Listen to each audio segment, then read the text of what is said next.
Hello, everybody. Welcome to this week's Cafecito. I hope everybody is doing well wherever in the world you are. I'm just so excited to be here with you today on this beautiful Wednesday, at least very sunny where I am at, and that I'm always grateful for. And I'm also grateful to have Marissa with me, Marissa Fernandez. You are a coach, you have an incredible career behind you, and you talk about self-confidence, which is the topic that we're going to be talking about today. And you help, women and, well, people in general be able to build their confidence. And I've just been so looking for this conversation because I know that self-confidence is one of those key barriers that stops us from doing, a lot of incredible things. And so I think today's conversation is just going to be so awesome. Thank you so much for being here with us today. It is absolutely my pleasure to join you. Thanks for having me. So, self-confidence or confidence in general, would love to hear what it means to you, both like personally, professionally, all of that. Yes, happy to share a topic that is near and dear to my heart. As a coach professionally, there is one topic that is the most common, the most pervasive, the most relentless reason or obstacle or barrier that prevents people from having the life and the career that they want. And that is lack of confidence. I see it in young people who I mentor and senior executives who I coach and everyone in between. It's like this common issue or obstacle that we all face. And yet the feeling of it can be quite isolating, lonely, and even shameful. I don't just see it in my clients. I also see it for myself. One of the reasons why I love to speak about and coach on this topic is it is a muscle that can't be worked enough, in my opinion, even for me. I look back at my professional career filled with several successes and several opportunities, weaknesses, learning areas.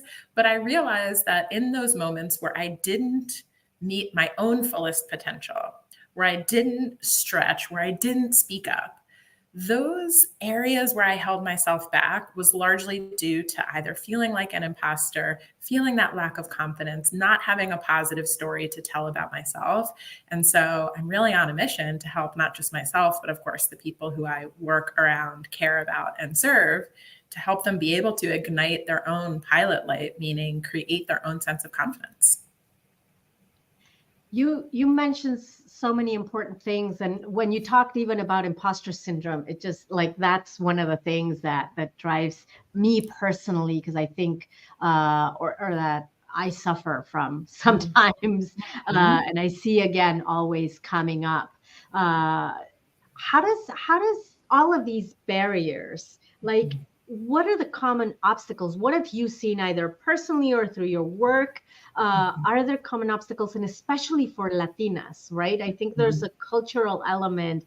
There's a limiting belief there that happens that makes us be, one day we are like taking on the world, being resilient, like nobody stops us.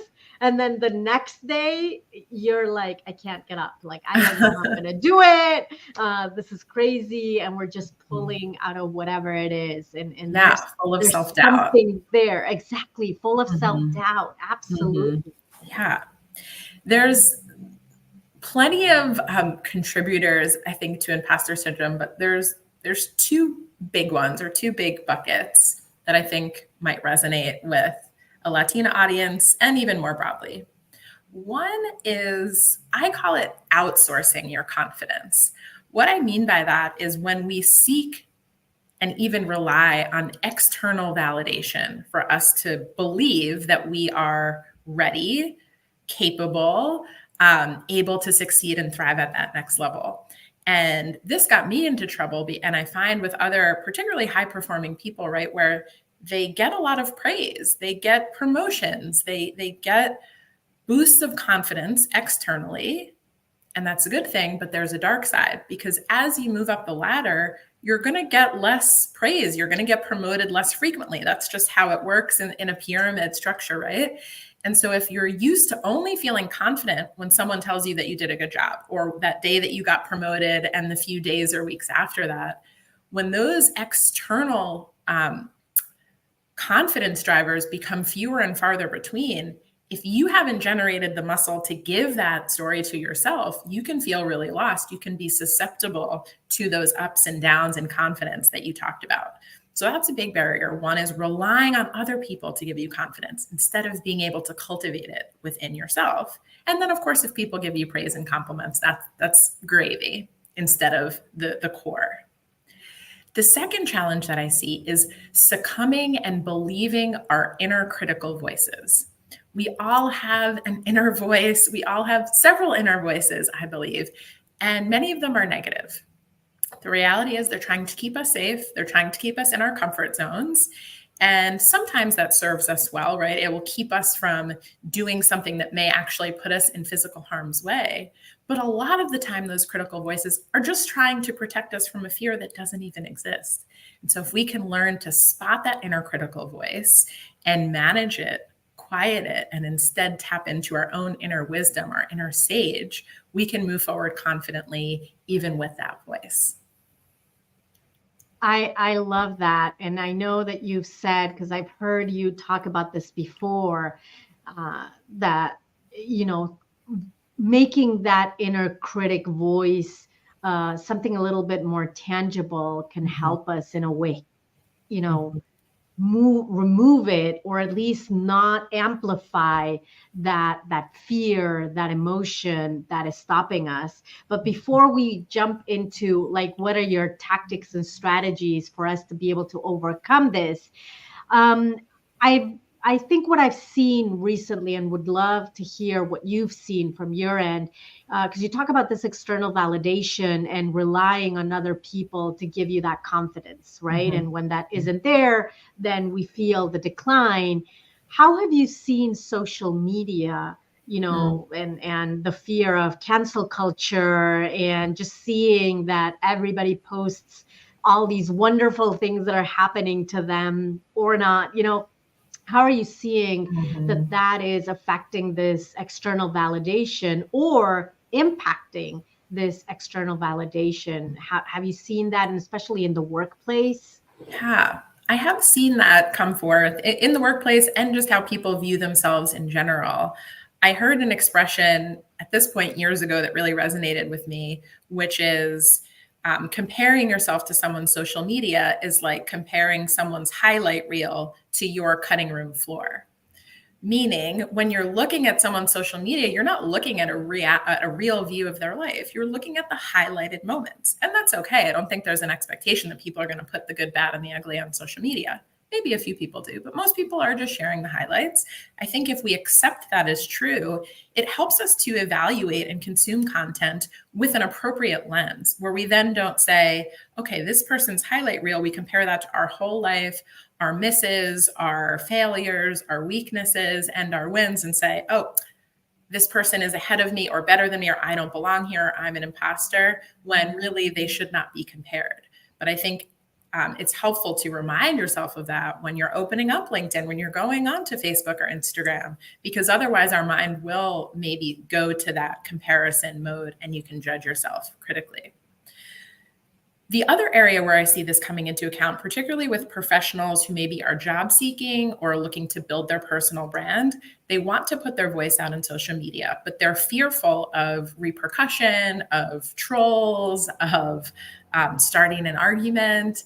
And what I found in those cases, particularly with Latinas who I coach, who are even more critical of themselves and even more risk averse to putting their voice out there, is that it's actually that inner critic that is wanting to keep you safe versus a very real threat of getting canceled, of putting something out there that's offensive. I find if you write something that is authentic, that is true to your heart, that you feel could add value to the community, and yes, apply a filter that is not, will this change somebody's life and be the most valuable thing that they read all year? We don't want to set too high of a bar, but you can scan it for, might this be insensitive or offensive? And if not, Might it serve someone? Might it help someone? Might it be interesting for someone? And then go ahead and post it. I find the resistance and the fear of cancel culture to be much more manufactured in our mind than what actually comes to bear as it relates to using your voice, particularly professionally and on a platform like LinkedIn. Absolutely. And when you talk about this, that we are more critical of ourselves than maybe, and that then drives this fear of how people are going to see me, how they're going to judge me, expectations, if those expectations are met or not. Sometimes it's because our bar is too high for ourselves, but we don't use that same bar with others. Actually, when somebody else in a way fails, right, or doesn't meet a certain expectation, we're actually very empathetic with them to say, like, don't be so hard on yourself, give yourself grace. We sometimes even cheer people up. So there's this conflict, right? Because we are able to give that empathy to others and that grace that we are not giving ourselves, because we're holding ourselves sometimes to impossible standards that are never met. And I think that is part of the issue with the self-confidence piece, right? Yeah, it's part of the issue, and it could be part of the solution. Sometimes I even ask that line of questioning to my coaching clients. I say, what would you tell somebody who you care about in this situation? What would you tell a mentee or somebody who works for you, who you care about and want to advocate for? All of a sudden, when we take somebody out of their body and sort of zoom out, they have all kinds of solutions. They have all kinds of encouragement. They have all kinds of confidence boosting language that we, like you said, are often so committed to and have conviction around for other people, but not for ourselves. And so while that's a challenge, I also think it's a gift that we have as a community, in particular of Latinas, to be so empathetic and supportive and caring not just about ourselves, but about the community. How might we use that to elevate ourselves, not for selfish reasons, but because we know if we can fuel ourselves and be confident in ourselves, we can better serve our community. So they really go hand in hand.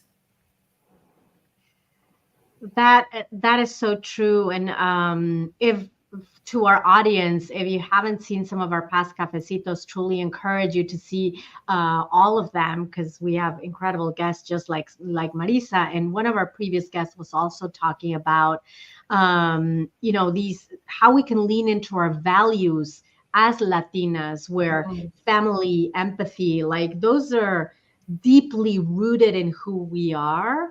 And we sometimes keep pushing them aside as something, I'm not going to say negative, but something that is not being seen as success, or what success would look like. And it's actually one of the things that we should lean on the most, because it will help us rise as successful leaders. So thank you for mentioning that. So then, from your perspective, again, professionally and personally, how can somebody start trying to overcome these? And I know you've already shared a couple of things, but what would you suggest? Yeah, I think the most important tool in your toolbox to be able to ignite your own sense of confidence is to really know your strengths. What are the things that you are great at? And we all have a unique combination of strengths. No one is without a strength. I haven't met anybody yet anyway.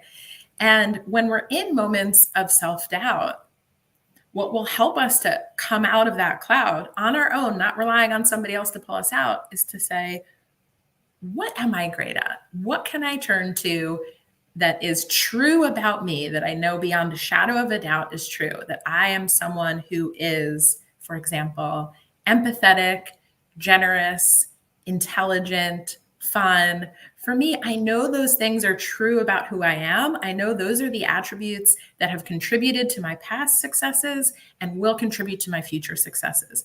So having this very top of mind grasp of who you are when you are at your very best is the best way to ignite a positive sense of self, a positive story about you. And I'll say, because I coach high performing people, they often either don't know what their strengths are because they come so naturally to them that they don't even view them as a strength. It's like, doesn't everybody do this? No, probably not. It just comes easy to you. So you want to get in touch with that strength. And we're also taught as a society to focus on what's wrong, close the gaps, fix the weaknesses. And so we often don't spend a lot of time really basking in what we're already doing well, what we're already great at, who we are at our best. So that to me is really fundamental in cultivating a strong sense of self, which leads to confidence. That is awesome. In terms of that inner critic, because that little voice keeps coming up and then amplifies and creates havoc when you least expect it. And especially, I know that sometimes, you feel super confident and then something happens that it just feels like it wakes it up and everything goes downhill from there. Any thoughts about that inner critic? Yeah, I have more than we have time for, but I'll start with a few. And the first is acknowledging that everyone has an inner critic. I know that sounds simple and maybe obvious, but sometimes we compound the impact of our inner critic because we're experiencing a negative inner voice. And then we feel guilty or shameful or bad that we have this inner voice, when meanwhile, all of us have it. And it really is there to keep us safe. It's like a human evolution requirement to keep us safe. And so that might diffuse some of the pressure that you put on yourself. The second suggestion that I'll offer is to name it your inner critic and separate it from your true, wise, strong, grounded self. Our inner critic tends to be redundant, mean, critical, obviously. And if you notice that voice, there's real power in separating that voice from you and not thinking, I'm the worst, I don't belong here, I don't deserve this, what am I doing here, when am I going to get found out? Instead of absorbing that as, yes, this is me, you can say, wow, my inner critic is really chirping right now. My inner critic is really scared that I'm going big for this promotion. And I know why. They don't want me to get rejected. I don't want to get rejected either. And that's why the voice is being activated.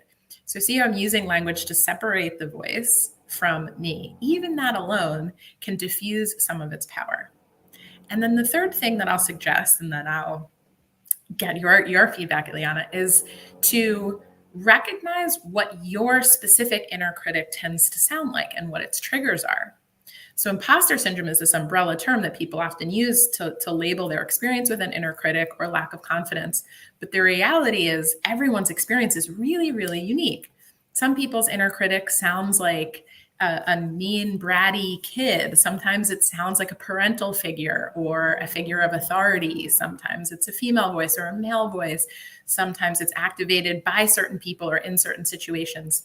The more you can catch your inner critic in the act, know what it sounds like, recognize its voice, the more quickly you can intercept it. And I say intercept because there is no silencing the inner critic forever, at least no tools that I have learned. So the people that manage their mindset well and the people that can conjure a sense of confidence more often learn how to hear their inner critic really quickly and intercept those thoughts more quickly before they sort of let them take it for a ride. What have you seen work? So I was actually going to ask you, because this is a question that I got a while back about that inner critic is this inner conversation, right? That happens. It's not a external conversation. It's just this cumulative, very fast, because I can't even put my finger on how it happens, but in reality, it just feels like it's a very fast conversation of all of these what ifs and all of these, to your point, sometimes very mean kind of, you can't do it. And even like intersecting memories maybe or feelings. Is there some correlation between when you intersect it, as you mention it, and talking to it? Like, do we need to talk to it in our minds? Do we need to talk to it out loud?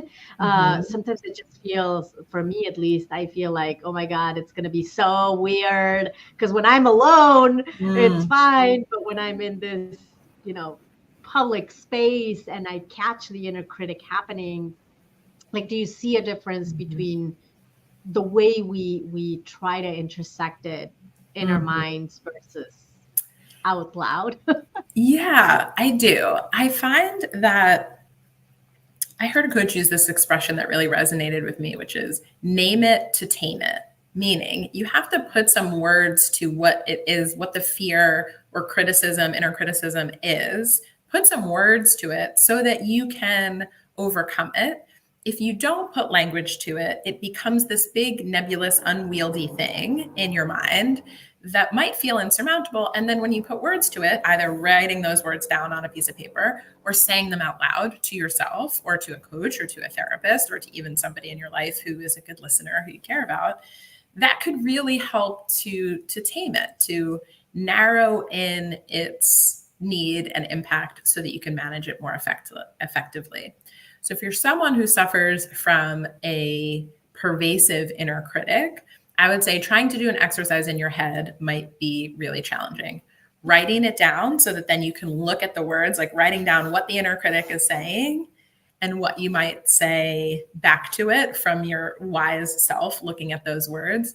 What about what they said is not true, or is kind of silly, or exaggerated, or unlikely? You can do that in a writing exercise, or you can do it verbally, like I said, with a coach, with a mental health professional, or with someone in your life. Once you get in the habit of noticing your inner critic, you kind of know what it sounds like. They tend to be very repetitive. They tend to come up in similar situations. Then you've sort of built enough of the muscle up that you can probably do it in your head more effectively. But I wouldn't start there if you can avoid it. Yeah, I especially resonate with the repetitive. Like once you start noticing it, yes, like those typical phrases, those typical words. At least for me, I've started to notice they come back Mm, and back, and that's like a at least a little red flag of, oh, yes. maybe it's not really me saying these Yes. things. So Yes. thank you That for is a really sharing. good signal. Of course. Thank you for sharing. Exactly. So we are like down to finishing our conversation, but like you say, I know that you have so much more to share about this topic, but any specific like call to actions to our audience that, they can start thinking about as of today. Hmm. Yes. One definition of confidence is the belief that we can do something well. This I've got this kind of feeling, right? That's what we're taught that confidence is. And if you ask the pilot of a plane if he's confident that he could land a plane, of course he's going to be 10 out of 10 confidence because he's done it a million times. We use that definition of confidence to hold ourselves back from trying something new. Of course, we're not going to feel confident going for that next level job because we've never been there before. So we can't say, yeah, I've got this. I know how to do it. I'm the pilot landing a plane when we're not. And so my challenge, my call to action for the audience is to redefine confidence to mean the energetic result that happens for you when you have a story about yourself that is powerful and positive and true. Tell a story about yourself that is about your strengths, your wins, your accomplishments, the progress that you've made, and lean on that story to give that step a try that you know is on the other side of what's on the other side is what it is that you want, your goals, your dreams. So if confidence right now is the reason, I encourage you to right now tune into your strengths, tune into what you are best at, your wins, your successes, what your favorite people in your life would say about you, and use that as energy to propel you forward. Thank you. You're Thank you welcome. so much, Marissa. I know we'll have you continuing to support us and support our members for all of us to build a self confidence because it's something that we can do, but it's definitely better when we have this community of women and of allies that bring you back that validation or remind you Yes. of who you are and the incredible wealth and value that you bring to the world. So thank you. I truly appreciate you being here. And to our audience, thank you so much for being here with us today. don't miss out on our Hispanic Heritage Month conference happening tomorrow. It starts at noon Eastern time. We have 22 incredible speakers. The lineup is just amazing. It doesn't stop. It starts at noon. It ends at 4. Join us because, the gems that you're going to hear from all of these speakers are just amazing. Their stories and the successes, and talking about inspiration and realizing, if they have gone through this and that and they've been able to accomplish it, then why can't I? That's definitely going to happen tomorrow more than once. So truly invite you to do that. And then check out our website, unitedlatinas.com. We have great events coming up still in the month of October, and we're starting to post the ones for November. And we're also starting with in-person events happening. So if you're in Florida, check that out. If you're here in the Boston area, also check them out. And we're going to have more in-person events happening towards the beginning of 2024. So that's also exciting. Marissa, again, thank you so much for being here with us today. And thank you, everybody. And have a wonderful rest of the day, wherever in the world you are.